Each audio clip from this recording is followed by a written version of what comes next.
केदारनाथ के कपाट खुलते ही सामने दिखा कुछ ऐसा जिसे देखकर आपके भी रोंगटे खड़े हो जाएंगे। 2 मई 2025 सुबह 7 बजे 10,000 लोग केदारनाथ पहुंच चुके थे। विधि विधान से पूजा अर्चना के बाद समारोह खत्म होने के बाद अब बारी थी मंदिर के कपाट को खोलने की, जो तकरीबन पिछले 6 महीने से बंद थे। लेकिन जब मुख्य पुजारी द्वारा मंदिर के कपाट को खोला गया तो एक एक करके सभी पुजारियों के साथ भक्तों ने मंदिर के अंदर प्रवेश किया। वहीं पर मौजूद था वैभव नाम का एक भक्त, जिसने अपनी आंखों देखी हमें बताई। उसने हमें बताया कि जब वो महज 10 साल का था तब से बाबा केदारनाथ का अनन्य भक्त है। वो जिंदगी में एक बार बाबा केदारनाथ की यात्रा करना चाहता था, लेकिन वैभव ने एक संकल्प लिया था, जिस दिन मैं खुद पैसे कमाने लग जाऊंगा, मैं अपनी पहली सैलरी से या अपने पहले मुनाफे से ही बाबा केदारनाथ की यात्रा करूंगा।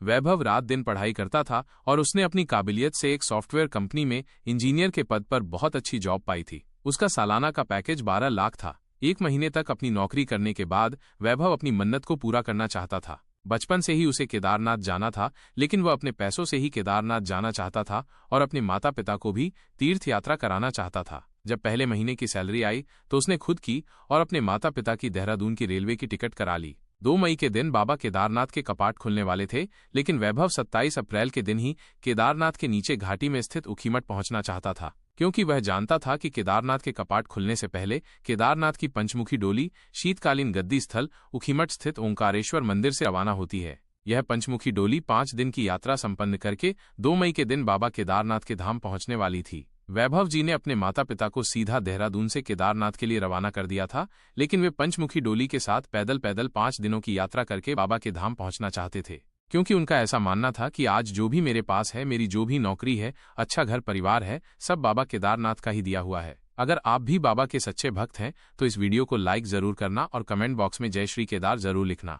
उस दिन रविवार का दिन था, 27 अप्रैल की तारीख थी। भगवान के क्षेत्रपाल भैरवनाथ की विशेष पूजा अर्चना की गई, मंत्रोच्चारण किए गए और विधि विधान से पूजा संपन्न होने के बाद ओंकारेश्वर महादेव मंदिर से बाबा केदारनाथ की पंचमुखी डोली प्रस्थान कर गई। ये डोली सदियों से चली आ रही है। जब भी बाबा केदारनाथ के कपाट खोले जाते हैं, उसके 5 दिन पहले से ये डोली रवाना हो जाती है। कहते हैं जब 6 महीने तक केदारनाथ के कपाट बंद होते हैं तो बाबा केदारनाथ ओंकारेश्वर महादेव मंदिर में निवास करते हैं। लेकिन अब जब 2 मई को फिर से बाबा के कपाट 6 महीने के लिए खुलने वाले हैं तो ओंकारेश्वर महादेव मंदिर से बाबा की सवारी निकाली जाती है और उन्हें फिर से केदारनाथ मंदिर में प्रतिष्ठित किया जाता है। यानी फिर से अगले 6 महीनों तक वे केदारनाथ में निवास करें और भक्तों पर खूब आशीर्वाद लौटाएं। इस डोली यात्रा में सैकड़ों श्रद्धालु मौजूद थे। उनमें से वैभव भी एक बाबा के भक्त थे, जो हर हर महादेव और जय श्री केदार के जयघोष लगाकर वातावरण को और भक्तिमय बना रहे थे।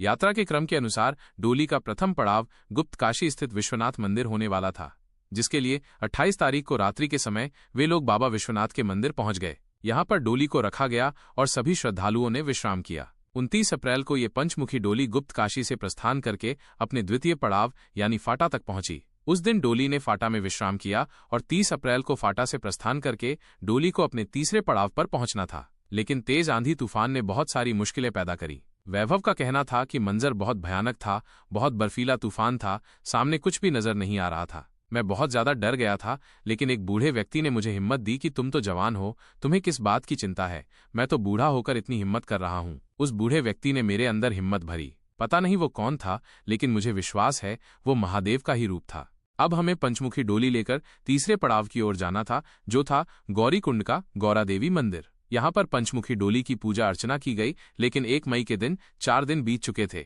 हमने अच्छे से खाना पीना भी नहीं किया था। ऐसा लग रहा था मानो हमारी रोजाना तपस्या चल रही थी। सुबह से लेकर रात तक हम डोली को चलाते थे और रात्रि के समय एक पड़ाव पर विश्राम करते थे। लेकिन अब केवल अंतिम पड़ाव बचा था और ये अंतिम चरण गौरीकुंड से शुरू होने वाला था, जो सीधा बाबा केदारनाथ धाम पहुंचने वाला था। 2 मई को शुभ मुहूर्त में वृषभ लग्न में प्रातः 7 बजे विधि विधान के साथ बाबा केदारनाथ के कपाट श्रद्धालुओं के लिए खुलने वाले थे और वैभव जी सुबह 7 बजे सर्वप्रथम पुजारियों के साथ ऊखीमठ से जो डोली निकली थी, उसी पंचमुखी डोली के सानिध्य में बाबा केदारनाथ के दर्शन करने चाहते थे। तकरीबन रात्रि के समय 2 मई के दिन सभी लोग पंचमुखी डोली लेकर बाबा केदारनाथ धाम पहुंच गए। लेकिन वैभव जी को इस बात का अंदाजा नहीं था कि केदारनाथ धाम कई रहस्यों से भरा हुआ है। ये केदारनाथ धाम उस समय भी सही सलामत था जब बाढ़ के प्रकोप ने पूरे केदारनाथ को उजाड़ कर रख दिया था, लेकिन मंदिर का बाल भी बांका नहीं हुआ। 6 महीने तक मंदिर बंद रहता है। वैभव जी सोच रहे थे आखिर 6 महीने बाद मंदिर का अंदर से क्या हाल होगा। वो देखने के लिए बहुत उत्सुक थे। वो कई सारे रहस्यों को जानना चाहते थे, लेकिन उन्हें इसका अंदाजा नहीं था केदारनाथ के कपाट खुलते ही उनके सामने कुछ ऐसा आने वाला था जिसे देखकर उनके भी होश उड़ जाएंगे।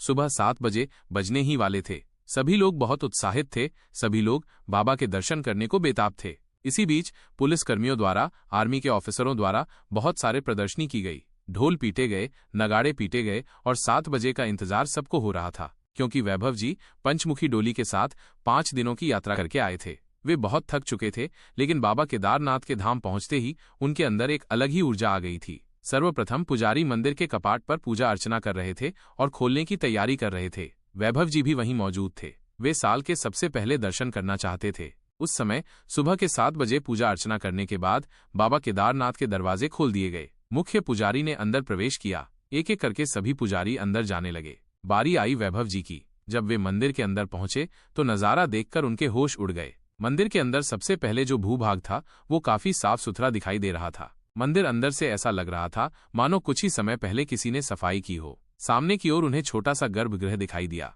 उस गर्भगृह में बाबा केदारनाथ की एक बहुत बड़ी शिवलिंग थी। लेकिन जब उन्होंने मंदिर के गर्भगृह में प्रवेश किया तो सामने उन्हें एक दीपक जलता हुआ दिखाई दिया। तब पहले तो उन्होंने ऐसा सोचा कि जरूर यह दीपक अभी पुजारी ने जलाया होगा, लेकिन कुछ समय में उन्हें पता चला कि पिछले 6 महीने पहले जब मंदिर के कपाट बंद किए जाते हैं तो गर्भगृह में इस दीपक को जलाकर छोड़ दिया जाता है। 6 महीने बाद जब कपाट खुलते तो दीपक ज्यों के त्यों जला हुआ ही मिलता है। वो दीपक आज भी प्रज्वलित था, लेकिन उसमें तेल कौन डाल रहा था, उसे कौन सी शक्ति प्रज्वलित कर रही थी, ये नजारा देखकर वैभव जी के होश उड़ गए। साथ ही महादेव की शिवलिंग के ऊपर कुछ पुष्प चढ़े हुए थे जो कहां से आए थे, किसने चढ़ाए थे, कुछ भी अंदाजा नहीं था।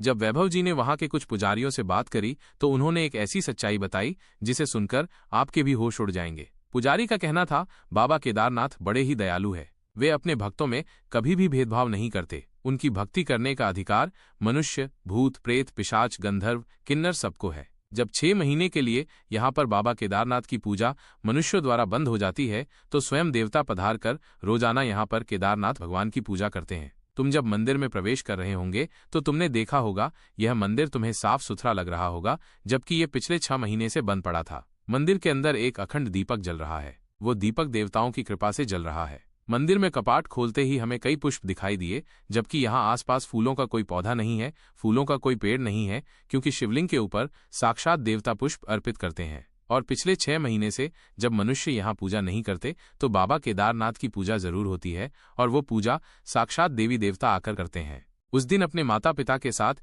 वैभव जी ने बाबा केदारनाथ के एक बार फिर से दर्शन किए। जितनी बार वो दर्शन कर रहे थे उन्हें अलग ऊर्जा, अलग अनुभूति हो रही थी। उनका ऐसा मन कर रहा था मानो वो बाबा के गर्भगृह में ही रुक जाए और उन्हें ही निहारते रहे, क्योंकि नजारा इतना भावनात्मक और सुंदर था। लेकिन उसी दिन वैभव जी को अंदाजा नहीं था एक और बड़ा चमत्कार उनका इंतजार कर रहा था। आखिरकार 5 दिनों की अपनी यात्रा संपन्न करके थक हार कर एक दिन पूरा केदारनाथ में बिताकर अगले दिन जब सुबह के समय वो नीचे की ओर प्रस्थान कर रहे थे, वे अपने माता पिता को खच्चर पर बिठा चुके थे, क्योंकि वे बूढ़े थे। उनके अंदर इतना सामर्थ्य नहीं था कि वो इतना ज्यादा चल पाए। खच्चरों के साथ वैभव जी पैदल चल रहे थे, लेकिन तभी उनके साथ एक बहुत बड़ा चमत्कार हुआ। जिस रास्ते से वे नीचे उतर रहे थे वह रास्ता बहुत बड़ा दिखाई दे रहा था। तभी खच्चर वाले ने वैभव जी से कहा कि हम शॉर्टकट लेकर नीचे जाएंगे। यहाँ से नीचे उतरने में अगले पड़ाव तक पहुंचने में हमें 1.5 घंटे का समय लग जाएगा, लेकिन अगर हम शॉर्टकट से नीचे उतरेंगे तो मात्र 1 घंटे में अगले पड़ाव तक पहुंच जाएंगे। पहले तो वैभव जी ने शॉर्टकट लेने से मना कर दिया, लेकिन रात होने वाली थी, समय बीतता जा रहा था। उनके माता पिता के कहने पर वह शॉर्टकट लेने के लिए मान गए। वे शॉर्टकट की ओर आगे बढ़ रहे थे, लेकिन वह रास्ता थोड़ा सा भयानक था। बीच में ही अचानक उनके रास्ते में एक बहुत विशाल नाग प्रकट हो गया। वो नाग फन फैलाए उनके रास्ते के बीच में खड़ा था, मानो आक्रमण की तैयारी कर रहा हो। ये नजारा देखकर सभी के होश उड़ गए। उस रास्ते से जितने भी श्रद्धालु जा रहे थे वो एक जगह पर रुक गए, क्योंकि आगे बढ़ने की किसी में भी हिम्मत नहीं थी। क्योंकि कोई भी आगे बढ़ता तो वो जहरीला नाग उसे डस लेता और उसी इंसान की वहीं पर मृत्यु हो जाती। किसी के समझ नहीं आ रहा था आप क्या करें। वैभव ने खच्चर वाले से कहा कि क्या तुम इस नाग को हटा सकते हो। जब खच्चर वाला वो व्यक्ति नाग को डंडे से हटाने का प्रयास करने लगा तो उसी स्थान पर 2 से 3 और सांप आकर इकट्ठा हो गए।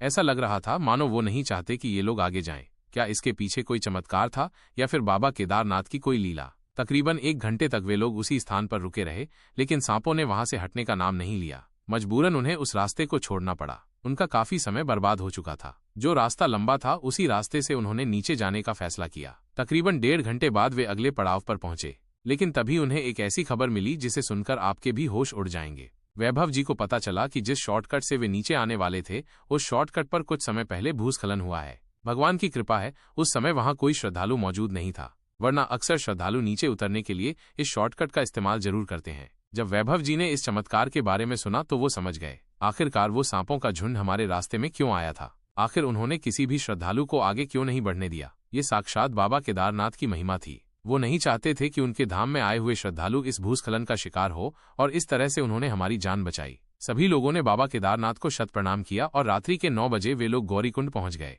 अपने नौकरी की पहली कमाई से उन्होंने अपने माता पिता को दर्शन कराए थे। वैभव जी बहुत खुश थे, उनका सपना साकार हो चुका था। ये सब कुछ महादेव की ही कृपा थी।